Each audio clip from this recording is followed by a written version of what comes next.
All right. This is one of my favorite episodes. We're going to call it video episodes that I do every year. I've been doing this for a couple of years now. It is my previous year or annual book report. Or book review, book report, like I'm in fourth grade or something.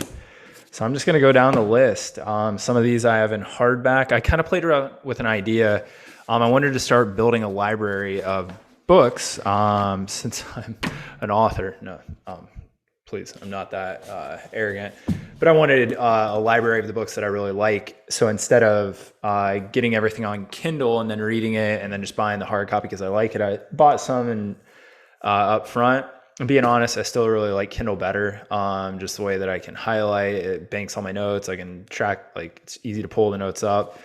It's just how I'm built. So I'm probably going to stick with Kindle. And then there's a few books that I have bought multiple copies of, which I'll talk about because some of those were rereads this year. But the first book of the year, this wasn't the order I read them in. This is the order that I wrote them down in for this video. So was Endurance by Alfred Lansing. It's a great book. I don't have any, I'm going to pull some quotes out of these. I don't have any specific quotes. I mean, there's a lot in here. It breaks down how great of a leader Ernest Shackleton was. But the entire crew was pretty much amazing, except for maybe one person. The highlight of this book for me was that, and I've talked about this before on social media, that we're all giant bitch babies compared to the generation before us. And they, or two generations before, they really proved it in this book when they go across basically one strait where, I mean, we're talking about as seawater is spraying up over a more or less like a rowboat full of guys that is freezing as they're trying to cover themselves with the tarp. So if seawater is freezing, it is extremely cold. And then after weeks at sea, this is after they've already been stranded, due to getting encapsulated in the ice, trying to go through, the Antarctic ice, that they have to make this trip to try to get to basically an outer lying island off the Cape of Africa. And then when they make it to land, they still have to climb over a giant mountain range to get to this little fishing village.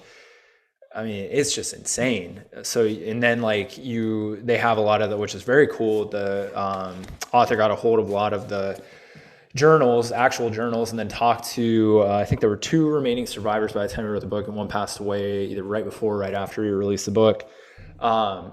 And they have the journals that they pulled from these people. And while they're even on that terrible, rowboat from hell mission to land, they're this is what a life is supposed to be, challenge at sea, things like this. So it really puts things in perspective. It's not a small book, but it's a great read. So I highly suggest that, even though I don't have any specific quotes. So that's number one on the list. I should throw these I feel like, on a Tonight Show. Sadly, the passing of E.O. Wilson, an Alabama native. This book was actually given to me by kind of Maddox's surrogate grandmother. She's got a couple here at the farm. One of them, so lovely woman, gives us a lot of books. She is now a retired teacher and is has an appetite for reading. So she gave me Ant Hill by E.O. Wilson, and E.O. Wilson just passed away about 2 weeks ago. I'm a huge fan of him from a scientist, an explorer, thinker. I didn't know he was a native Alabamian. I'm not originally from Alabama, so that wasn't in my purview, but I obviously have known about him for a long time. Has a lot of other great books, but this was, I believe, his only piece of fiction. But this is fiction wrapped up in the story of, I think, a lot of his childhood. Very cool story. I don't want to, dive into it. I don't have any specific quotes from this. This is fiction. It's a great story about basically a boy who grows up just like E.O. did, enamored with the natural world, in particular insects, and then goes about his life trying to figure out, well, how am I going to weave a profession in with my interests, and does it in a very interesting way. And at the end just kind of wraps it up in not quite happily ever after fashion, but really good book. I'm sure all of his stuff's going to go wild now that he's passed away, which is pretty sad, but he lived a full life doing a lot of great stuff. First reread, funny thing was, this was a gift. The hardback was a gift, which I'm glad I have this in hardback. I would buy this for sure. So Green Lights by Matthew McConaughey. Yeah, he's an actor. I think a lot of people sometimes just write people off nowadays just because they're an actor. You can still hold a lot of merit. Obviously he's a person, but he's not just an actor, so we shouldn't just dismiss things. But like, this is an amazing book.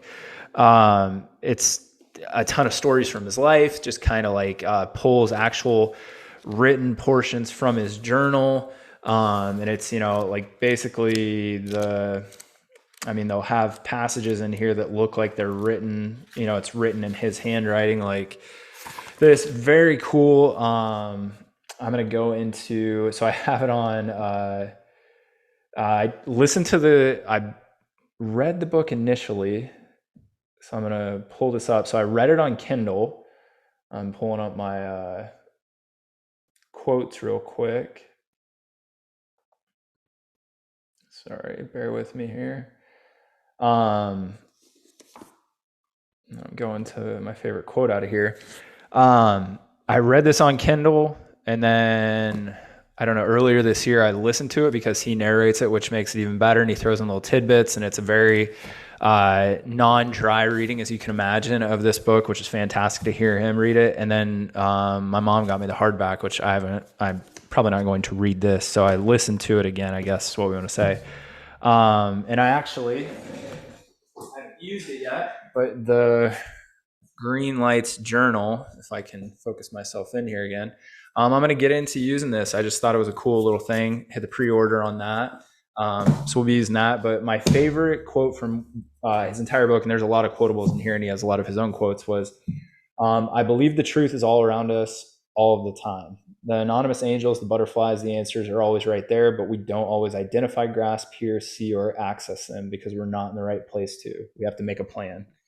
It's kind of like the preparation meets opportunity is luck kind of deal, but a little more whimsical. So great book for sure. Reread. I've got 2 hard copies of this. One here at the farm. We have a library where we lend books out. I don't know how many more books I'm going to lend out because people don't bring them back. I don't know why. We have a hard copy up here. I have a hard copy at home of The Alchemist by Paulo Coelho. I don't know if it's my favorite book. It's definitely up there, and I don't have a specific quote because I honestly don't have it in front of me. I've never bought it on Kindle because I've always had a hardback. I've given it away a couple times. Just a great story. I know everybody is, for the most part, probably familiar with that. It got a lot of bandwidth a couple years ago because Will Smith said it was one of his favorite books. It's just a great parable about how to, making whatever you want of your life and making something of yourself from nothing. And a lot of the ethereal thoughts behind alchemy. It's just a cool book, very cool book. I would actually like to, I know it's a short book, so it may be hard. And, these are one of those books like, Do You Touch It? I would like to actually see this be made into a movie. And Will Smith, if you watch this video, I'm sure you do, watch my YouTube videos, why not? You love the book. I think you should produce it for sure. So The Alchemist was a reread. Those were my 2 rereads, Green Lights and Alchemist. I guess one was a re-listen, which I did a fair amount of audiobooks, and I'll tell you which ones were audiobooks here. The next book, let me go to here, go to it on so I'm looking at my Kindle library over here because I'm pulling up notes, and I've actually got my notes also on an email over here, which is kind of cool. Again, you can export them. So I'm going into my notes right now from Life Writer by Laird Hamilton. Now, there was a co-author. Let me find this. Julian Bora was a co-author on this. I just want to point that out. But I post a lot of quotes from my Kindle highlights. So a lot of these I've already put up. But this is just kind of honestly, it gets more into, it's kind of cool because Laird's basically getting interviewed and he writes some things himself as well, but then it's Julian interviewing him, and then also his wife, Gabby Reese, kind of coming in and speaking like behind the narrative that Laird is putting forward. And a lot of it's aimed at business, which I'm sure he's getting into more consulting in general as he kind of gets a little more experience behind him, and obviously success with his own business, which Laird Superfood's great. Laird, if you're watching this video, sponsored the Dr. Beau Show. Come on, man. Like, here's a great quote. The nature of pleasure is directly related to the experience of pain. That discomfort of the senses, those things aren't interrelated. They need each other to exist. We need fear to exist completely to know what calm is, what serenity is. I 100% agree with this, and this is where I kind of have a struggle with internally sometimes, that he said the majority of society is usually living vicariously through the risk takers, whether the risk takers are the hunters or the warriors or some guy on a board or in a wingsuit. Never been more true than during this massive age of social media, because of the access to people and then also seeing what they're doing on a daily basis. But this is where I have the internal struggle of, like, growing up, I was a bit of a risk taker, skydiving in college, did a lot of things, not probably ramped up by a not fully formed prefrontal cortex and sometimes some booze, but, was going out there doing some crazy stuff, and I have that itch like a lot of us do, but it's sometimes I feel like I'm not scratching that itch enough. And then that's where he talks in this book, which I really like, that if we don't actually face things that are actually dangerous or create true fear response, not that we should be chasing them in the hopes of getting hurt or dying or perishing. You can definitely have a bit of a, dangerous kind of death wish behind these things, but like, to face real threat, actually, that's how you know you're alive. And like Sloan and I were watching the documentary, The Alchemist, fantastic documentary. And the guy, God, what was his name? From BC, great climber, George. Anyways, passed away at a super young age, but he basically said, he basically free climbed, but alpine style with like ice axes, ice climbing, things like that. Is crazy. Somebody like Alex Honnold comments on it a lot, has some narration, and he's just like, he looks up to this guy of how crazy it was. But he just said, this is when I actually feel alive, is when I'm on a wall, thousands of feet up. And it's kind of what he's getting at in this book. Let me see if there's anything else great. And he really goes into detail about his kind of search for the meaning of life. He's kind of distilled it down to not the meaning of life for everybody, but for him. It says, my search for understanding is less big picture and more about understanding the vessel. I put a priority on understanding, getting knowledge that's helpful to the body or just for all around wellness, the condition of the organism. He talks about intuition in this context. Yeah, it's a really good book. I've read all of his books. I'm a fanboy. I always tell Sloan, that's Laird, if you're listening, I'm a man crush. If you want to invite me to your house, just hang out for a while, drink some coffee. You can crush me in a workout. Maybe I'll be up to the test. I think I would. Great book. Next one, Chiropractic Odyssey by Leonard Fay. The founder of Motion Palpation Institute. So if you're not a chiropractor, I apologize for you listening to this review right now. This was actually a really good book, a pretty short book. Let me pull up some of the comments here. Obviously there's some, practical knowledge to my profession that I'm not going to pull those quotes out, but some really good stuff in general on technical things. Let me see.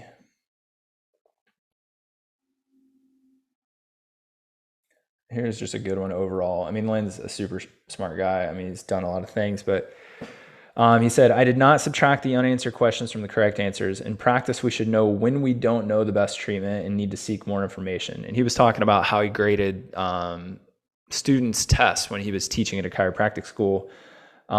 It's just a very practical book for what we do as a profession.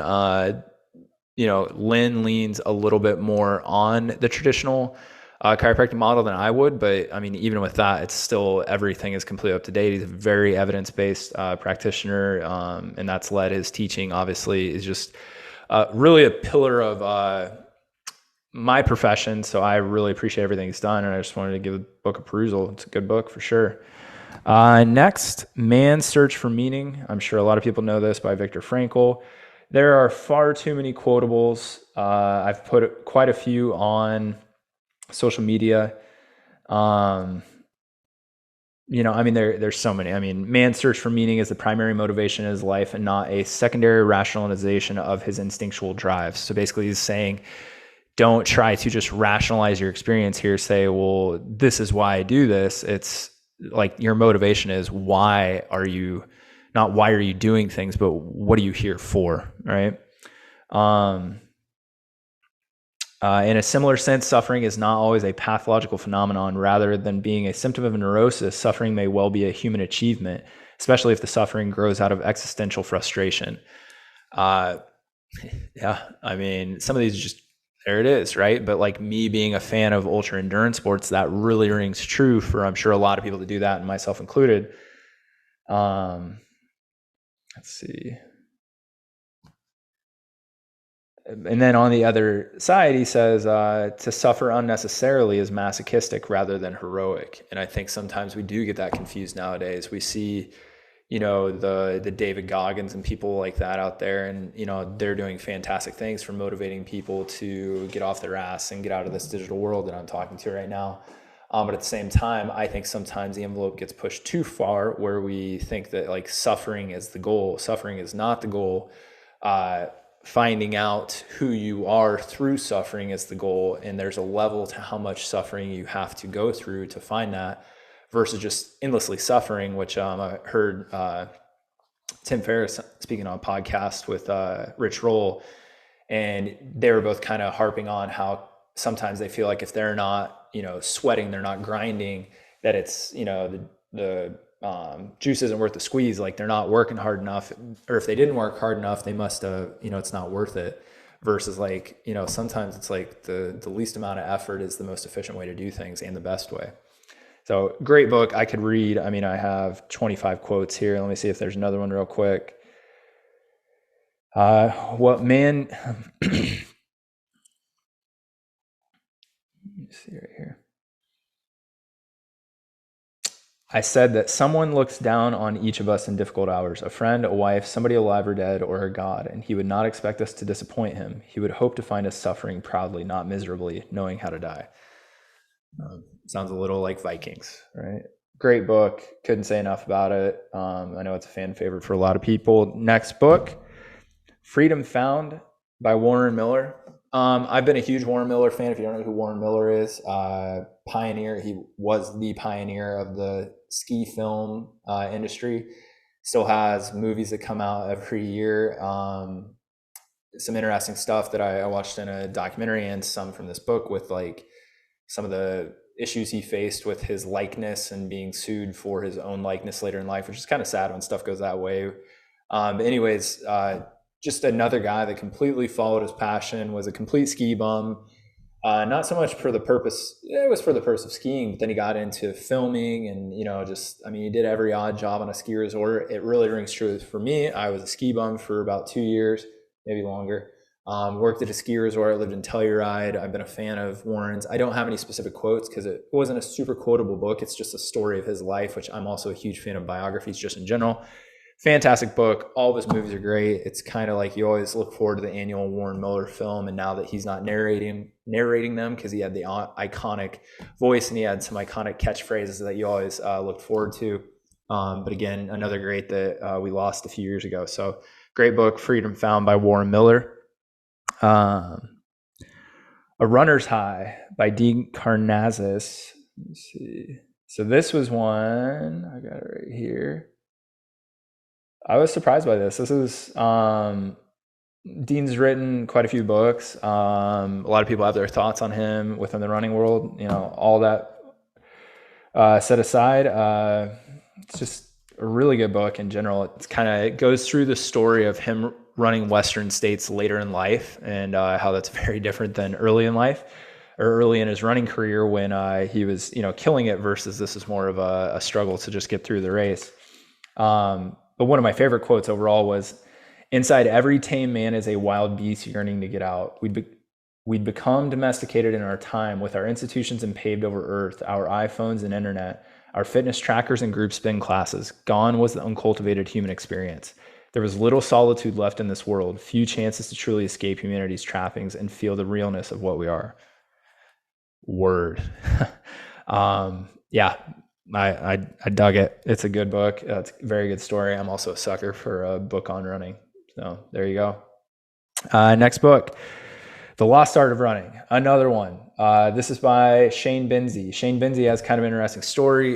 He is, I don't know exactly what his PhD is in, but I know that he studied great white sharks. So it's probably something within, I don't know, something within zoology. I don't know, ichthyology, who knows, biology.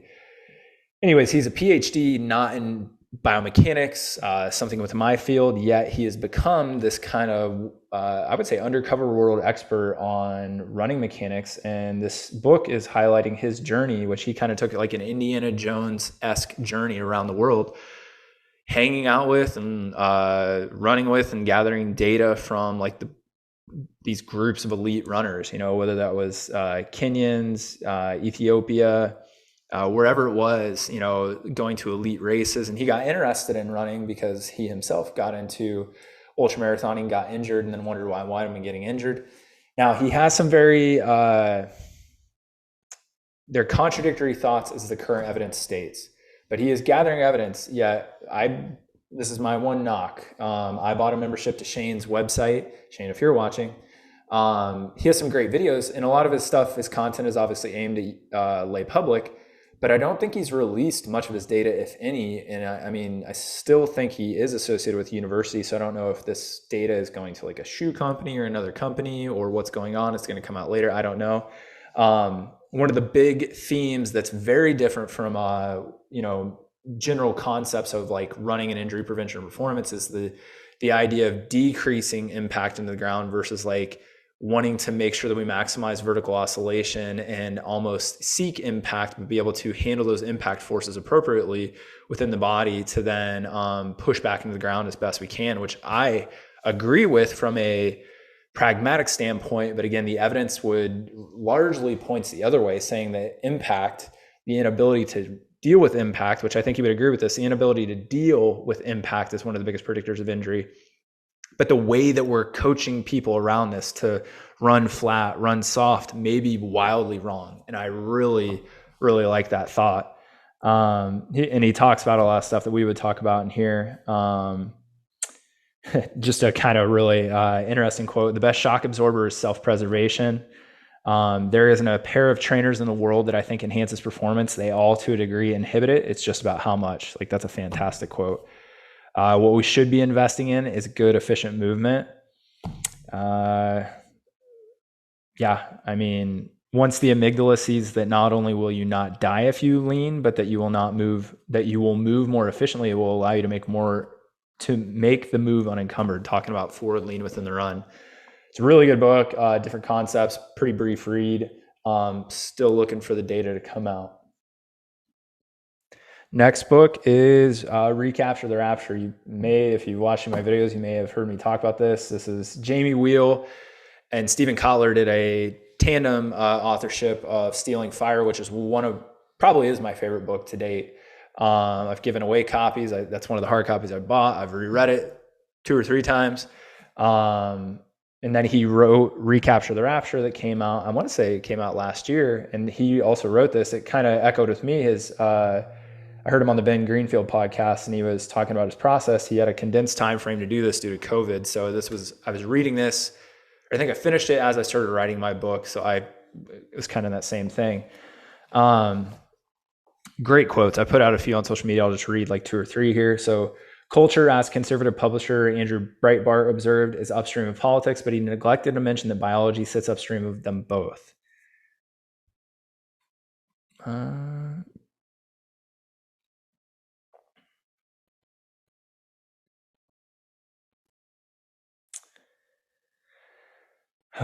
So this is kind of I won't go through that one real quick. It's kind of like he's trying to give a tactical guide for how we can use our body and our physiology to overcome a lot of the things that we're dealing with rather than seeking technological fixes for everything. So like using our physiologic technology.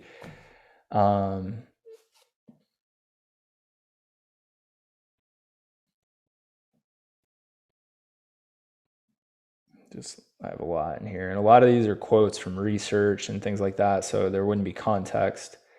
We are a way for the universe to know itself. Some part of our being knows this is where we came from. We're made of star stuff. That's a Carl Sagan quote. I mean, this is such a good book to me. All of this stuff's great because it's like very conceptual, but also very practical, which is really hard to do. And the cool thing that he kind of talked about, he has a research team, but he's been researching this stuff so much, the way that he was able to get this book done so fast, he's like, this was all in my head already. So he just got to sit down and write, every morning for, I think he said it took him like 6-7 months, but yeah, just great. So lots of quotes that I put up from that already. Next one, Exercised by Daniel Lieberman, PhD, out of the Harvard. I've read all of his books. I'm not quite a biggest fanboy of Dan Lieberman as I am a Laird Hamilton, but he's up there. This is an awesome book that just looks at our relationship with exercise and kind of boils down a lot of the misconceptions. Let's see.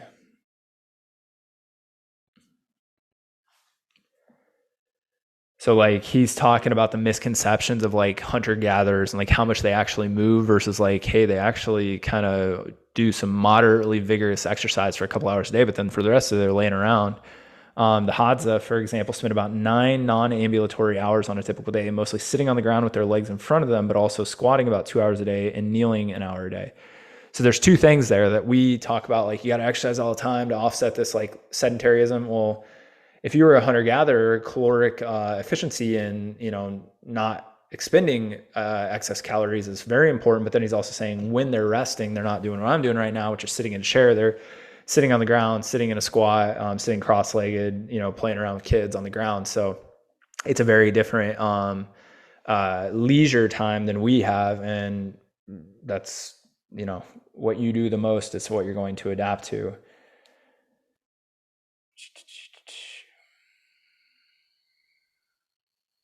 Let's see if there's anything else with context yet.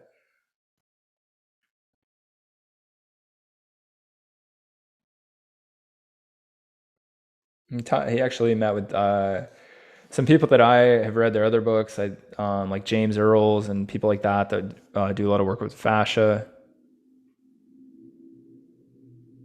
It's something I talk a lot about in the clinic here, actually. So the other conspicuous and essential adaptation that helps humans walk upright is our uniquely long, curved lower back. Chimpanzees have stiff, short lower backs with usually 3 lumbar vertebrae, but humans typically have 5 lumbar vertebrae that create a backward curve, or what we call lordosis. If you want to go check out another video called TL flexion syndrome, a TL junction flexion syndrome that I put out, I talk about how as we sit, and especially from a developmental kinesiology standpoint early on in life, when we lose some of that lordosis, in particular at TL junction, which is where the thoracic spine and lumbar spine meet, a lot of shit can go wrong. So great book, a lot of data that he's put out himself, but then from colleagues and other people around the world. I got a lot of books here that I read this year. So how many books was it? 1, 2, 3, 4, 5, 6, 7, 8, 9, 10, 11, 12, 13, 14, 15, 16, 17, 18. Not that many, I guess. The River of Doubt. This one took me a while to get through, I'm going to be honest. It was also when I was writing my book, which is part of it. I don't think I marked one quote. I didn't mark one quote just because this is, it's a story. I'm sure there's things I could have highlighted, but this is a story or the account of Teddy Roosevelt, who is an OG man crush mine for sure. Basically doing this, maybe it wasn't the first ever trip down this unnamed river, the River of Doubt, hence the title, with Colonel Rondon from South America. Again, a book that'll just make you feel like a giant bitch baby. I mean, almost everybody except is it General, or I think it's General Rondon. Yeah, almost dies. He stays in perfect health. Teddy Roosevelt almost died. This is kind of the trip that sent him on his slow demise afterwards, though. But just this is a crazy story of taking it's just crazy how expeditions, especially for Teddy Roosevelt, I've read, I think all of his biographies, his trips to, Africa and different hunting trips and his trip to, basically try to be a rancher but like how they used to take supplies and how much stuff they used to take and then, not knowing, I mean, this is literally life and death stuff. And they're just like, yeah, I'm going to go do it, which gets back to kind of the Laird Hamilton thought process from his book, Life Writer, with like, if we're not facing real danger and real threat as humans, like that's kind of how we're programmed. For Teddy Roosevelt, there was definitely, whether he admits it or not, some ego of being the first to do something or saying he did something overall. Hence why I wanted to, pilot an unmanned river to map it. But like he didn't have to do any of this stuff by any means. He just wanted to, but he also kind of just felt it was necessary. I mean, he talks a lot about in this book of, his practice when he was in the White House of taking diplomats and princes and kings on hikes with him, and got I think the Prince of France at the time, or the ambassador of France to swim across the Potomac in his underwear. And because he used to just do this stuff, and he used to take his kids on hikes where they, if he was trying to teach them lessons, if, they sat down to eat and one of the kids grabbed food before he doled out the food, like they got in massive trouble. Because if you're on a trip like this one and they had some local natives that were with them, and like a couple of them started stealing food as food rations disappeared, he basically said it's like killing a person because you're stealing food. So like it seems hardcore to us, but it was just normal for that day and age. But what wasn't normal was like his vim and vigor to do these crazy expeditions. So really cool book there. Running with Sherman. So this was one that I listened to, even though you can mark quotes on audiobooks, and I think I have a few. I don't have any quotes, but this is by Christopher McDougall, who had the seminal Born to Run. Fantastic book. It's about him and his daughter kind of technically adopting a donkey, and then subsequently with him being tied into the running world, trying to get this donkey back to life by giving it a meaning, and the meaning would be attached to these burro races. The one that he's doing in particular takes place in Colorado, and it's the whole story behind them bringing this donkey back to life, and then possibly getting it to race, and then all the lessons that he learned in between. Fantastic book for sure. Another book by Christopher McDougall that I listened to, and I probably should read this book too. I cannot believe it took me this long to read this book. The reason I didn't, to be honest with you, is it got a lot of like not awesome reviews when it first came out after Born to Run. Because this was the after Born to Run book from Christopher McDougall. A lot of people are like, it's just talking about parkour and some weird stuff. But like, this is an amazing book. And the reason that I ended up eventually listening to it was I heard my man crush Laird Hamilton say it was his favorite book ever. So like, I got to listen to it. Great book. It's a bunch of stories weaved into one. Basically how, Hitler's right-hand man was kidnapped off of this Cretan island, and the training that these type of kind of clandestine soldiers had to go on back in the day to be able to do the things they did, and how these, the subset of people from this island are still kind of like living this life, tied in with him experiencing stuff on the day-to-day of like parkour and the things that maybe people did back during that time. It's just a great book about like human performance and a great human story. So I highly, highly suggest it. I'll probably read it instead of just do the audio at some point. The Warrior Ethos by Stephen Pressfield. I can't remember. The Art of War. I believe that's Stephen Pressfield. I listened to this. It was a super quick listen. It's okay. It's a bunch of quotables. I'm not a huge fan of it, to be honest with you. That's my one. I'm not a huge negative book guy, because I think if you put in the effort to write a book, like it's probably got some merit to somebody, but this one wasn't a home run for me. Another one that I listened to, The Backyard Adventure by my namesake. I wasn't named after him, but Beau Miles, an Australian Aussie, got a great YouTube channel. I really dig his videos. The book, very cool. It's kind of a summary of a lot of his adventures, a lot of the videos he's done. Overall, with a lot more of his pontification on why he's doing this, and just kind of generally what he thinks going on with humans and society. Free book that I got because he gives it away for free is from Chip Wilson, who was the former CEO of Lululemon.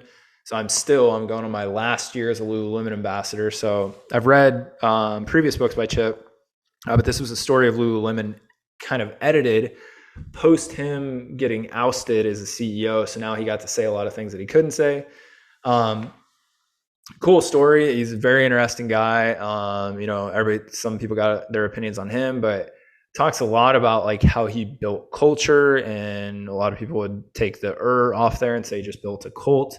But he also talks about that, like that's kind of what you're doing. And one thing that I did take away from this book for sure was he had this kind of, it wasn't even a recommended reading list. It was a reading list that you had to read, and he had it in a certain order. If you're going to be an employee at Lululemon, this was in the early days, maybe it still exists. But he was basically trying to change how people think, because that was the basis of how to build a culture, was change how people think. He had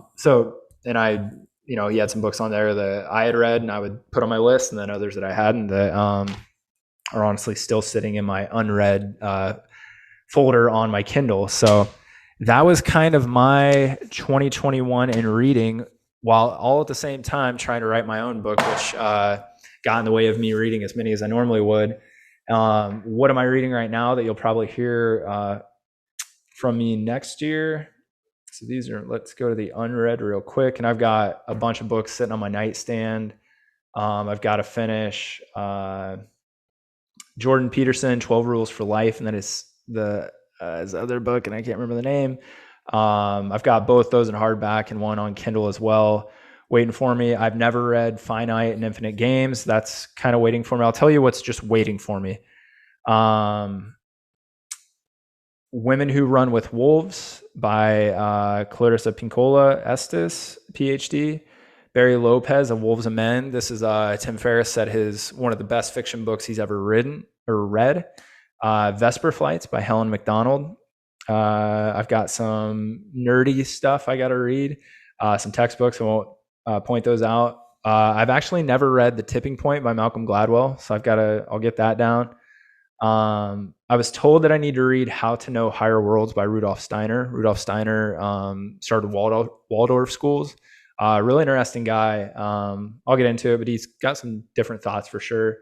Operating Manual for Spaceship Earth by Buckminster Fuller. I want to talk about a super genius. Like, I didn't even know his history until I started. Rudolph Steiner and Buckminster Fuller had a lot of crossover. I'm currently reading right now Jaws, which I can't believe I haven't read this before. Sandra Kahn and Paul R. Ehrlich. I haven't finished The Greatest Salesman in the World, OG Mandingo, which gets talked about in Green Lights by Matthew McConaughey, is the book that kind of catalyzed basically most of his life. And I'm also currently reading A Hunter-Gatherer's Guide to the 21st Century by Heather Hying and Brett Weinstein. You're like, how in the hell are you reading all these books at once? It's just kind of how I go. I'll get bored with one. I, burn through a book sometimes, like just really fast. Audiobooks tend to go fast. I've also got, let's look at the audiobooks, and, I'll be doing reviews on these. Audible books I've got going right now. Eat to Beat Disease by William Lee, MD.